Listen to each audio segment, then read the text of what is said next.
Assalamu alaikum, dear students. Before discussing today's lecture, we need to take a quick recap of the previous lecture. We have discussed about the nature of the adjectives, its types, and the functions of the adjectives in English grammar in our previous class. So, adjective is the word which is used to modify a noun. For instance, pretty doll, handsome boy. Here in these two examples, the word pretty is used over here as an adjective which adds something in the meaning of the tall, and likewise if we say that the handsome boy, it dictates us that means the word handsome adds or the modification of the word boy, the quality of the boy, the beautiness of the boy. So after that there are three types of adjectives. As adjectives of quality we have discussed, adjectives of quantity, and adjectives of the number. So moving on, today we will discuss the next parts of speech, which is known as the preposition. So what is the preposition? First of all, we have to see that a preposition is a word placed before a noun or a pronoun in order to represent in what relation the person or thing is denoted. So the word preposition means that which is placed before. For instance, here are some examples which elaborate use of prepositions. For instance, there is in second fond of meat. In second sentence, explore the relation the two words. For example, one word here is which tells us what is saying about the meat, because it joins font and meat by saying something is fond someone, and somebody is there who or she has fond of meat, are here used as prepositions. So if we want to see the use of the word in a sentence, there is a horse in the field.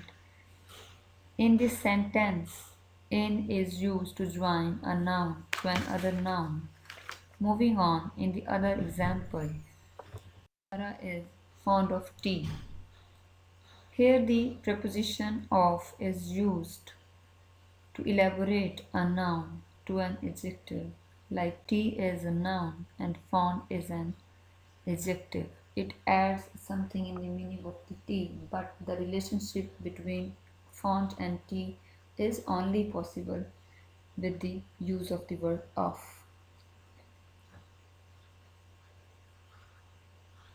So the same preposition of is used here in this third sentence. First of all, we will observe the preposition of time by describing their suitable usage through the certain examples, which also will be also introduced here. So the first preposition on, which is in our slide, like on is known as the preposition of time. It is used in defining the days of the week. For instance, on Monday, on Friday, etc. So the preposition in is used in elaborating the name of the months, the name of the seasons, the time of the day, the year, and for example, in August, in winter, in the morning, in 2006, or in an hour. Now see, in this in is used, the word in as a preposition is used to clarify the name of the months, name of seasons, and also used after a certain period of time. Here one thing is important, means we need to discuss that what does it mean with certain time, what time we are talking about, in 2 hours or in 1 hour, etc. So the next preposition at is used for night, for the weekend, for a certain point of a time. For instance, we can say that, and we can use the position at with the night word at night, at the weekend, at 9:30. Here one thing is important to clear about: the certain point of a time means an exact or a definite or specific time.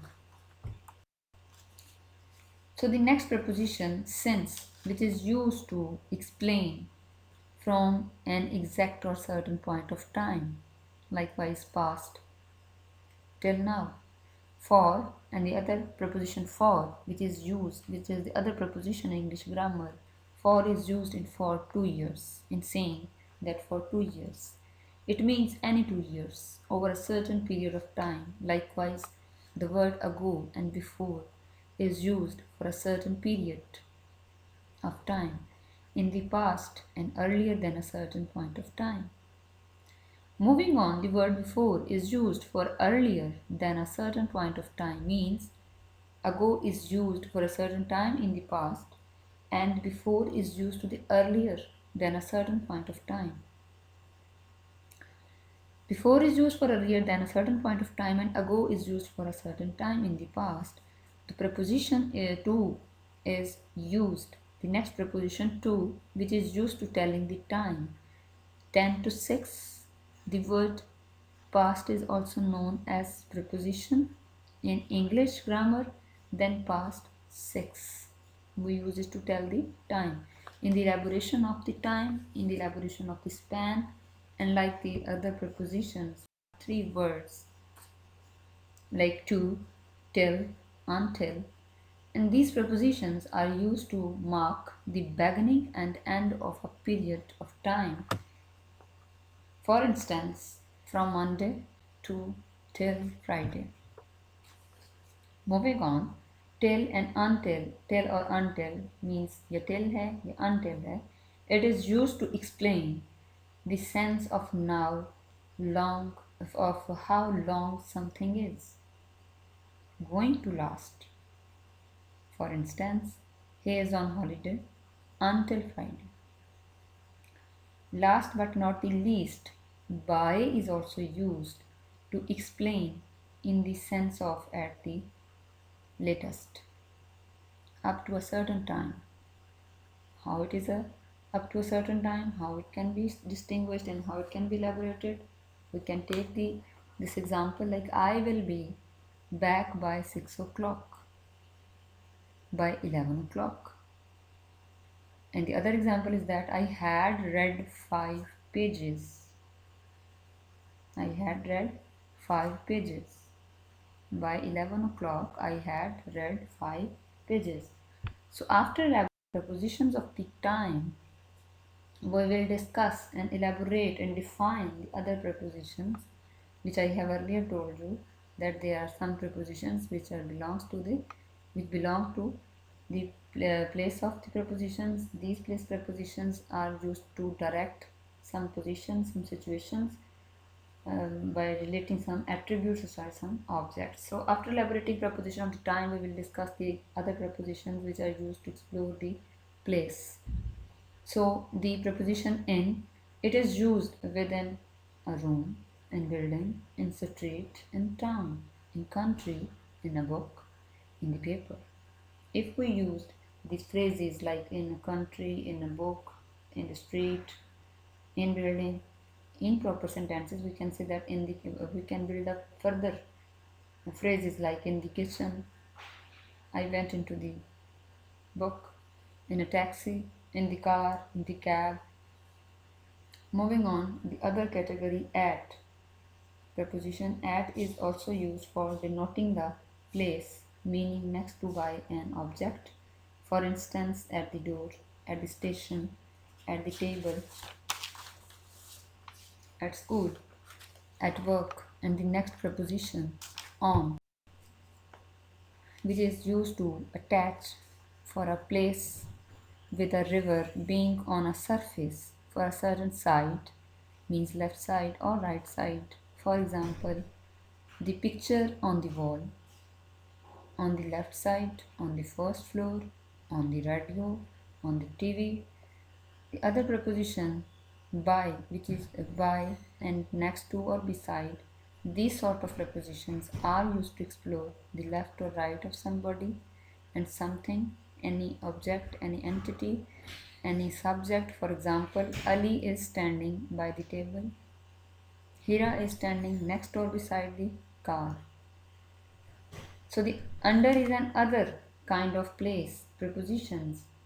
Like under as a place of preposition, as on the ground, lower than और covered by something else means कि ऐसी जगह पे use होगा जो कि उसका lower than part होगा या उसका क्या है कि और कवर्ड बाय समथिंग ऐसे किसी चीज़ ने उसको कवर्ड अप किया उसकी रेंज में है डोमिनेट है उसका for example the bag is under the table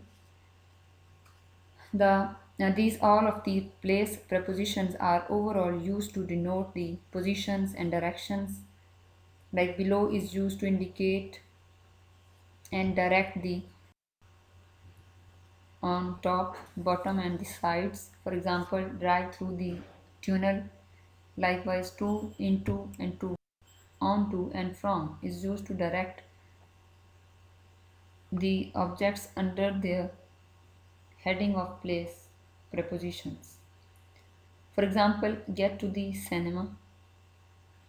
We can use over here to go to London.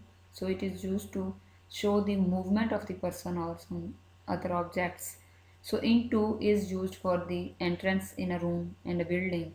Likewise, we can say that Ali go into the kitchen or go into the house or goes into the house. The same cases with the rest of the prepositions.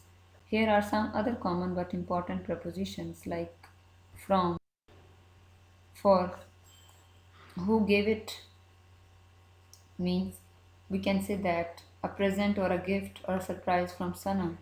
Of is used to explain who, what does it mean to, and what does it show. For example, of is used in this sentence page of the book, the picture of a palace. Likewise, by is used to explain who made something. Likewise, that we can say that, or we can give the example by the writer, a book by Ashfaq Ahmad. So, after observing the types of the prepositions and the nature of the prepositions in English grammar, we may sum up that English prepositions are very important to denote and explore the relationship between two objects, whether though they are used as noun plus noun, verb plus noun, and adjective plus noun. If there is no use of preposition, we cannot develop the significant meaning of the objects. So I hope this discussion will be effective for the effective understanding of the prepositions in English grammar. In our next lecture, we will discuss rest of the parts of speech. So see you in the next class. Stay blessed.